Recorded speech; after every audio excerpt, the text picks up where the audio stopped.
네, 문창극 총리 후보가 어제 자신의 과거 발언에 대해서 긴급 기자회견을 열고 사과했습니다. 하지만 총리 지명 이후 논란이 커지면서 박근혜 대통령의 여론 지지도도 하락세를 보이고 있는 것으로 나타났습니다. 네, 전국 현안을 바라보는 여론의 움직임 읽어보겠습니다. 배종찬 리서치 본부장, 이택수 리얼미터 대표와 함께합니다. 두 분 어서 오세요. 안녕하세요. 자, 먼저 문창극 후보자의 과거 발언 논란에 대해서 여론은 어떻게 움직였습니까? 어제 사과 이제 기자회견을 했는데 네. 그 이후에는 조사를 아직 안 해봤습니다만 그 직전에 이제 저희가 지난 6월 12일 날 목요일 날 조사한 바에 따르면 예. 사퇴해야 한다는 의견이 뭐 대략 3분의 2가량 65.6%로 나타났고요. 네. 또 이제 개인적인 발언이므로 문제가 안 된다는 의견이 21.9%로 나타났습니다. 아무래도 뭐 종교 문제나 또 위안부 문제 또 그다음에 이념적으로 굉장히 좀 극우 인사가 아니냐 뭐 이런 평가가 있었기 때문에 네. 반대하는 의견이 굉장히 높게 나타났는데요. 네. 어제 이제 여당과 야당의 지지층에 따라 또 결과가 그렇습니다. 달리 이제 나눠진다고 그 들었습니다. 여당 입장에서 곤혹스러운 것은 네. 여당 지지층조차도 사퇴 의견이 좀 더 높게 나타났습니다. 네. 대략 42.8 대 37%, 한 6%포인트 가깝게 사퇴 의견이 좀 많았고요. 뭐 야당이나 아니면 그 무당파층은 뭐 80%가 넘는 수준으로 나타났습니다. 그리고 연령대별로 여당의 고정 지지층 5, 60대 이상에서도 굉장히 높게 반대 의견이 나타났기 때문에 네. 전반적인 의견이 3분의 2가량 사퇴 의견이 높게 나타났습니다. 그럼 사퇴로 의견이 많이 모아진 이유는 일단 어디 있다고 봐야 될까요? 가장 큰 이유는 뭐 설명이 부족했다. 미흡한 설명이라고 봐야 될 것 같습니다. 예. 무엇보다도 이 국민들에게는 충분한 어떤 논란이 되는 이런 소지 아니겠습니까? 네. 이런 부분에 대한 충분한 설명이 있어야 되거든요. 더군다나 일본이라고 하는 어떤 이런 그 단어 또 국가는 굉장히 우리 국민들에게 민감합니다. 그렇죠. 네. 제가 뭐 정익훈님께 여쭤보겠습니다. 예. 어제 일본과 코트디부아르의 경기했지 않습니까? 그렇죠. 어디 쪽을 응원하셨습니까? 저는요, 처음에 일본 이기는 줄 알았어요, 1대0. 게다가 뭐, 우길승천기 얼굴에다 그리고 나온 사람들 뭐 한화하는 거 볼 때, 결국은 코트디부아르가 이겼죠. 이런 게 국민 어떻게 보면 감정이라는 이런 거죠. 질문도 네. 굉장히 민감할 수도 있거든요. 그러니까 네. 진위 여부를 떠나서 이런 부분에 대해서는 매우 감정적일 수 있기 때문에 네. 충분한 설명이 되었어야 되는데 그런 부분들이 미흡했다. 즉 다시 말씀드리면 지명받은 자도 지명을 한 쪽도 충분한 설명이 이루어지지 않았는데요. 네. 지난주에 나왔던 그 한국 갤럽의 조사 결과를 보더라도 대통령을 부정평가하는 중요한 이유 중에 하나가 이 소통의 미흡이거든요. 그러니까 소통의 양적으로 좀 부족하다라고 하는 이 부분이 어느 정도 해결되어야 총리 지명자의 어떤 설득력도 좀 더 근거가 또 있어 보여집니다. 이택수 네. 대표는 어떻게 네. 분석하세요? 이 여론의 동향이 왜 이렇게 나오고 있다고 보십니까?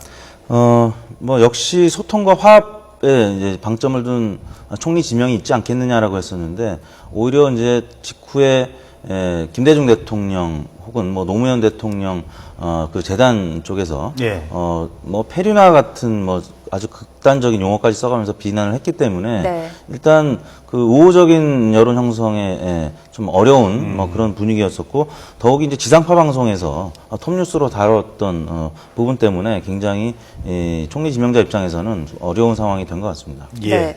이 그동안 공직자들의 이 논란의 대상이 주로 뭐 재산이나 병역 비리, 또 전관 예우 논란 이런 거였는데 이번에는 좀 다르게 역사관이 쟁점이 됐습니다. 내일 국회 이제 청와대에서 임명 동의안 요청서를 제출할 거라고 하는데 인사청문회 통과가 가능할 거라고 보시나요? 인사청문회와 국회 표결을 나누어서 봐야 될 것 같습니다. 네. 지금 현재 국민 여론은 대체적으로 우호적이지 않습니다.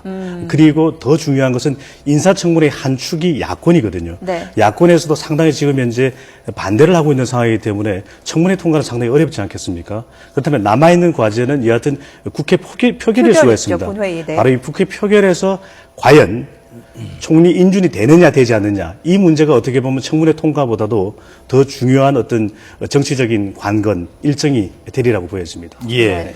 그 총리 후보 지명 이후 박근혜 대통령의 지지율에도 좀 변화가 보였다고요? 그렇습니다. 박근혜 대통령이 40%대로 떨어진 거는 지난 12월 말 이후에 이제 처음인데요. 올해 들어서는 아무튼 처음입니다. 48.7%로 지난주 주간 집계 리얼미터 조사 결과에서 나왔습니다. 물론 네. 다른 조사 기관에서는 뭐 40%로 떨어진 적이 있었습니다만 예. 리얼미터에서는 이제 올해 처음으로 저희 조사에서는 48.7%로 40%를 기록했는데 문제는 좀 더 가까이 좀 들여다볼까요? 저희 지금 화면에 지금 나오고 네. 있는데요. 그동안의 지지율 추이가 3월 첫째 주부터 있는데 64.7% 올라갔다. 까지 올랐다가 예, 지금 지지율이. 48.7%. 세월호 침몰 이후 좀 하락세를 보였어요. 네. 그러다 어느 정도 완만해졌는데 다시 하락세로 이어지는 그런 양상이군요. 그렇죠. 그 세월호 참사에도 저희 조사 결과에서는 50%를 유지를 했었습니다. 예. 네. 그리고 이제 보시다시피 64.7%까지 이제 올랐었던 네. 지지율이 당시에는 이제 기억하시겠습니다만 네덜란드하고 독일 이제 방문한 직후에 예. 지지율이 많이 올랐었고요. 세월호 참사 이후에 이제 좀 그 소강 상태를 보이고 있는데 지금 이제 지난 주간 집계에서 부정평가가 44.3% 네. 거의 이제 붙었습니다. 그리고 일간 집계상으로는 부정평가가 작년 3월 이후에 처음으로 긍정평가보다 부정평가가 높아졌습니다. 당시에도 기억하시겠습니다만 인사파동이 있었죠. 네. 그 초기 내각 구성하는 과정에서 대통령, 이 지명한 여러 장관 지명자들한테 워낙 언론에서 이제 비판적인 입장이 컸었기 때문에 당시에도 뭐 갤럽에서는 42%, 저희 조사에서는 43%까지 떨어졌었는데 지금 비슷한 수준으로 떨어지는 것 아니냐 굉장히 우려스러운 상황이고요. 네. 다만 이제 주간 집계에서 부정평가가 긍정평가보다 높았던 적은 아직은 없습니다. 그래서 일간에서는 뭐 가끔 있었습니다만 그래서 주간을 평균을 했을 경우. 네네. 그래서 이번 주가 이제 분수령이 될 것 같고요. 네. 오늘 이제 출국하시는데 이후에 총리 지명자의 또 다른 뭐 여러 가지 그 시각들, 뭐 보도들이 이제 영향을 줄 것으로 보입니다. 네. 안대희 전 대법관에 이어서 이번에 문창국 후보자까지 이런 인사 난맥상이 지지율에도 좀 영향을 주는 것 같은데 청와대와 새누리당 계속해서 밀고 나가는 입장인 거죠? 어떻습니까? 그렇습니다. 이미 안대희 총리 지명자가 사퇴를 한 상황이기 때문에 네. 또 한 번 총리 지명자가 낙마할 경우에는 여전히 인사 트라우마는 남게 되거든요. 그렇기 때문에 청와대 입장으로서는 좀 더 견고하게 이러한 총리 지명자에 대한 부분을 총리 지명자 스스로가 설명할 수 있는 그런 기회를 청문회까지는 가져가야 된다. 왜냐하면 계속해서 물러나는 그런 어떤 전국 운영을 할 경우에 국민들의 여론이 더 악화될 수 있다. 그런 판단으로 오히려 보여지는데 더 악화될 수 있다. 여전히 그 총리 지명자에 대한 이 부분이 좀 긍정적으로 해소되지 않는다면 네. 국민의 여론은 여전히 부정적일 수밖에 없거든요. 네. 어떤 식으로든 이 청와대는 또는 총리 지명자는 이 부분을 긍정적으로 해소할 수 있는 어떤 대응을 해야 될 것으로 보여집니다. 그러니까 네. 적어도 뭐 다른 뭐 의혹이 제기가 될 수 있습니다만 일단은 역사관 문제에서만큼은 지금보다 더 문창국 후보자 또는 뭐 박근혜 대통령에 대한 지지율이 일단 청문회를 거치면은 좀 나아질 수 있다 이렇게 판단을 하는 거군요. 어떻습니까? 지지율이 지금 이제 워낙 많이 떨어져 있기 때문에 뭐 더 떨어질 가능성이 있겠느냐라고 보는 시각도 있을 수가 있는데 네. 또 한편으로는 이제 안대희 그 지명자가 중도 사퇴했을 때 지지율이 사실 2, 3일 동안 또 급락을 했었습니다. 만약에 이제 그 문창국 후보자가 이제 사퇴를 하게 되면 또 한 2, 3일간은 지지율이 급락할 가능성이 있기 때문에 예. 그 부분에 대한 우려가 좀 있는 것 같고요. 네. 일단은 버티는 데까지 이제 버텨보겠다라는 심산인 것 같은데요. 이제 문제는 국회 표결 절차가 굉장히 어렵다. 왜냐하면 새누리당 내에서도 지금 6명에서 뭐 8명까지 공개적으로 지금 반대를 하고 있기 때문에 과연 예. 가능하겠느냐 그런 시각이 좀 나타나고 있습니다. 알겠습니다. 자, 그런가 하면 인사 얘기 마저 하죠. 네. 그 내각 개편이 있었지 않습니까? 중폭의 개각. 그중에 이제 관심을 끌었던 게 바로 조윤선 여성가족부 장관이 정무수석으로 가는 거였습니다. 근데 일각에서는 조윤선 장관은 발표나기 하루 전에 알았다. 그러니까 원래는 다른 그러니까 나경원 전 의원을 정무수석으로 얘기를 했는데 아니 나경원 의원을 정무수석으로 빼면 다음 이번 730 재보궐선거 누가 가지 뭐 이런 얘기가 있었다고 하던데 어떤 얘기가 돌고 있습니까? 조윤선 전 장관을 임명한 것은 여론으로만 보면 이 소통이 강하라고 할 수가 있습니다. 특히 방점을 찍을 수 있는 건 야권과의 소통 강합니다. 예. 올 초 이 임기 2년차 박근혜 대통령의 어떤 주요 과제 중에서 첫 번째로는 경제 활성화였습니다. 두 번째로는 이 국민 통합인데요. 이 소통에서 중요한 것이 또 하나 야권과의 소통이었습니다. 예. 최장기 대변인을 하면서 미디어에도 언론 쪽에도 상당히 긍정적인 이미지 그리고 대국민 이미지도 상당히 좋은 것으로 평가받는 조윤선 전 장관이 야권과의 관계도 최장기 장수 대변인을 하면서 좋았지 않습니까? 예. 바로 이런 부분들이 야권과의 적극적인 소통을 강화하려는 그런 청와대의 어떤 그 모색이라고 할 수 있고요. 특히 중요한 것은 대통령의 과제의 상당 부분이 입법적으로 이루어져야만 그런 과제가 이루어질 수 있거든요. 네. 바로 그런 부분들을 적극적으로 담당케 한 것으로 보여지고요.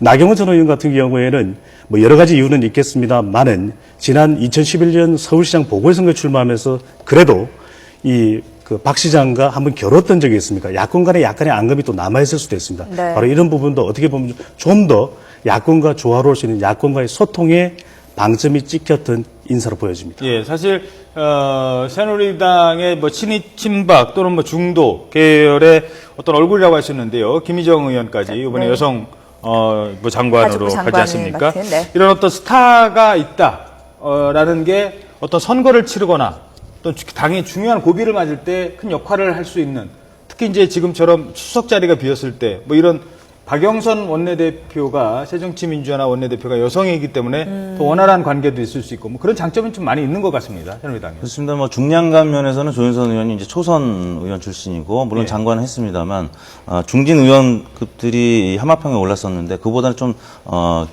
중진 의원들보다는 경력면에서 좀 떨어진다 이런 평가가 있습니다만 그래도 이제 배 본부장 말씀하신 것처럼 그 소통 면에서 어느 다른 의원들보다는 굉장히 이제 장점이 있죠. 나경원 의원 같은 경우는 조윤선 장관에 비하면 이제 인지도 이제 다소 높은 편입니다. 그래서 예. 지지도 조사를 해보면 조윤선 장관보다는 득표력 면에서 강점이 있다. 뭐 여론조사를 할 때. 네네 판단을 예. 한 것 같고요. 그런 차원에서는 730 재보궐선거 뭐 아직 이제 구체적인 뭐 얘기는 나오지는 않고 있습니다만 그래도 공천 가능성이 있기 때문에 나경원 의원은 재보궐선거에 좀 더 방점을 찍고 있는 것 같고요. 네. 김정 이제 그 장관 내정자의 경우에는 새누리당의 이제 어떤 세대 교체를 또 암시한다는 면에서 뭐 여성이면서도 또 그 젊은 의원이죠. 그래서 뭐 그런 차원에서 좀 기대를 받고 있는 장관 중에 한 분이라고 할 수 있겠습니다. 네. 여성 인사의 등용에는 두 가지 추가적인 사항을 말씀드릴 수가 있는 것이 여성 대통령이기 때문에 상당히 좀 여성 인사를 여성을 중용했으면 좋겠다는 여론이 그동안 상당했었거든요. 또 하나는 이 과거의 어떤 다른 나라의 사례를 보더라도 핀란드의 타르야 할로넨 전 총리 같은 경우에도 뭐 장관 기용에 있어서 여성 반, 남성 반 이런 어떤 그런 모습도 보여주지 않았습니까? 예. 그런 것이 고려됐을 것으로 보여지고요. 또 하나는 이 박근혜 대통령이 당선의 배경에는 이 여성 유권자들로부터 상당히 호응을 받았던 지지를 남성보다도 더 많이 받았었는데 최근의 여론조사를 보면은 지방선거 직후에 한국갤럽의 조사를 보더라도 남성의 긍정평가는 48%, 여성의 긍정평가는 46%로 오히려 지속적으로 여성의 긍정평가가 떨어지는 추세를 보이고 있거든요. 예. 네. 어떻게 보면 여성 인사를 중용함으로써 여성 대통령의 이 특징, 이 부분을 좀 더 적극적으로 부각시키려는 그런 전략으로도 보여집니다. 네. 그리고 또 사실 재보궐선거를 730을 생각을 했을 때 새누리당 입장에서는 예를 들어서 나경원 전 의원 같은 경우는 그동안 한동안 좀 쉬었던 네, 그 네. 장애인 체육생활 그를 많이 좀 지원하면서 네. 네. 봉사를 좀 했잖아요. 반면에 조윤선 장관 같은 경우는 현직 장관이란 말입니다. 현직 장관을 내보내면 또 거기에 정권 심판론을 가면 그런 부담도 좀 있었지 않았느냐 이런 분석도 좀 가능한 것 같습니다. 네. 그리고 경제 라인도 좀 살펴봐야 될 것 같아요. 뭐 경제부총리에는 최경환 의원이 내정이 됐고 수석에는 안종범 의원이 지명됐는데 두 사람이 굉장히 단단한 연결고리가 있다고 들었습니다. 이런 부분에 의해서 최경환 의원이 안종범 의원을 강력하게 선거했다라는 얘기가 들리던데요. 뭐 그 행정 경험이 조금 부족하지 않느냐 뭐 이런 네, 얘기도 지적도 있습니다만 있었는데. 그 18대 19대 국회의원을 지냈던 분이고요. 그리고 금융위원회의 뭐 경력도 있고 또 학자 출신이죠. 그래서 네. 일단은 최경환 장관 지명자 입장에서는 호흡을 굉장히 중요하게 생각했습니다. 그래서 아직은 정권 초기이기 때문에 이 경제 개혁 드라이브를 강하게 걸려면 당청 간의 호흡이 굉장히 중요하다고 보고 본인하고 가장 호흡이 맞을 수 있는 분을 선택한 것 같습니다. 예. 네. 그런가 하면 또 산업통상부 장관 같은 경우는 유인도 윤상직, 예. 예. 적극 뭐 얘기를 할 정도로 네. 어떤 상당한 의지를 갖고 있는 것 같습니다. 네, 최경환 부총리와 안종범 이 수석 간의 소위 말해서 채안 라인이라고 하는데 보면은 이 키워드 형태로 분석을 채안 해보면 라인, 네. 채안 라인인데 분석을 해보면 이 호흡과 성장이라고 할 수 있습니다. 아. 두 사람의 어떤 긴밀한 관계를 가지고서 호흡을 맞출 수 있는 그런 혼란을 방지하는 경제 정책을 적극적으로 순조롭게 수행해 나갈 수 있는 라인일 수 있다. 또 하나는 좀 더 성장의 방점이 찍힌다라는 것이거든요. 이명박 정부 때 직영부 장관을 했었던 이 최경환 신임 부총리의 행보가 다분히 좀 더 경제 활성화 쪽에 방점이 찍혀 있거든요. 네. 그렇다면은 한여름에 겨울옷을 입은 것과 같은 그런 얘기를 하지 않았습니까? 오늘 예, 조간에 아, 나왔죠. 네네. 아마도 이것이 뭐 유학을 했던 이 위스콘신의 겨울에 눈이 많았을 거예요. 근데 문제는 뭐냐면 이런 경제 활성화 쪽에 방점이 찍혀지다 보니까 지난해 기획재정부가 실시했던 연말의 여론조사를 보더라도 네. 이 일반인들은 좀 더 서민 경제 안정 예. 그리고 일부는 또 경제 민주화를 여전히 또 기대하고 있는 눈치거든요. 네. 바로 이런 괴리 부분을 어떤 과제, 이 과제를 어떻게 채안 라인이 해결할 것인가 국민들의 요구를 받아낼 것인가 이 부분도 관건으로 보여집니다. 예. 네. 자, 마지막으로 한 가지만 더 얘기하겠습니다. 최근 충남도지사 재선에 성공한 안희정 도지사가 선물을 받았답니다.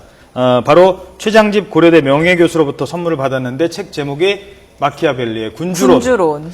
야, 마키아벨리의 군주론. 지금 사실 안희정 지사는 충남에서 사람 참 겸손하네 뭐 이런 얘기 많이 듣고 있는데 거기에 사자와 여우의 역할을 하라는 얘기일까요? 어떤 의미에서 군주론을 줬을까요? 군주론은 뭐 많은 내용 논란이 있습니다만 저는 이번 선물이 일종의 진보의 외연학대로 그렇게 분석을 할 수 있겠는데 네. 지난 한국갤럽의 조사 결과를 보면 여전히 이번에 가장 활약이 기대되는 시도지사 당선자를 보면 이 전국적인 어떤 영향력은 박원순 당선자가 더 있는 것으로 나타나고 있거든요. 예. 그렇다면 차세대 주자로 부각되고 있는 이 안희정 당선자가 좀 더 진보의 외연학도, 권력 의지, 그리고 차기 지도자로서의 여러 가지 어떤 규범을 제대로 배우기를 네. 원하는 이 이론, 진보적 대표적 이론가의 어떤 바람이 담겨 있는 것으로 분석할 수 예. 있습니다. 안희정 도지사의 이 군주론 받았다는 얘기가 많이 알려지면 여론조사에서 그 대선 후보군에 올라가는데도 큰 도움을 줄 수 있을 것 같아요. 어떻습니까? 그렇습니다. 안철수 대표를 한때 이제 멘토 역할을 했던 분이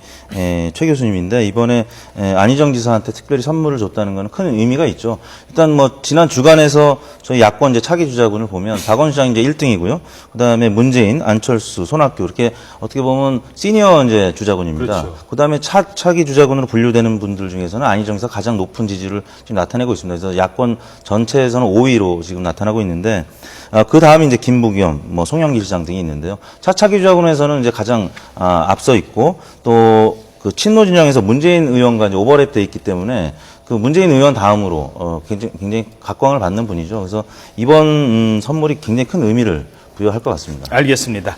네, 지금까지 배종찬 리서치 본부장 그리고 이택수 리얼미터 대표와 함께 전국 분석했는데요. 앞으로도 두 분과 함께 여론의 흐름, 여론의 맥을 짚어보는 여론의 정석 한번 기대해 보도록 하겠습니다. 네. 두 분 오늘 말씀 고맙습니다. 네, 고맙습니다.